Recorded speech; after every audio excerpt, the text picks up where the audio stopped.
وقت دانیال شہباز کے گھر ڈنگا میں موجود ہوں. دانیال شہباز 14 سالہ لڑکا ہے جس نے اے راہ حق کے شہیدوں میں ملی نغمہ پڑھا ہے جو ملینس میں چلا گیا ہے. اور ہم ان سے پوچھتے ہیں کہ بیٹا یہ آپ نے کس طرح پڑھا ہے, کس طرح کون سا جذبہ تھا جس کے تحت آپ نے سیکھا. آپ یہ بتائیے گا کہ آپ نے کون سا جذبہ تھا جس سے یہ ملی نغمہ پڑھا ہے.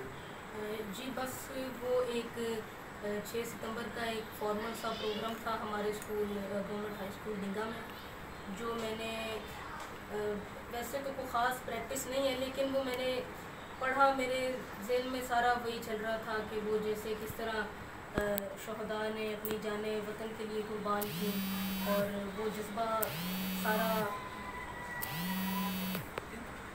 سارا میرے ذہن میں تھا. وہ جذبہ میں نے اپنے اوپر طاری کیا. اس کے بعد پھر جب میں نے وہ ملی نغمہ پڑھا, اس کے بعد ہمارے ایک محترم ٹیچر ہیں جناب راشد مناز صاحب, انہوں نے اس کی ویڈیو بنا کے ایک فیس بک پہ لگائی اور وہ بنائی.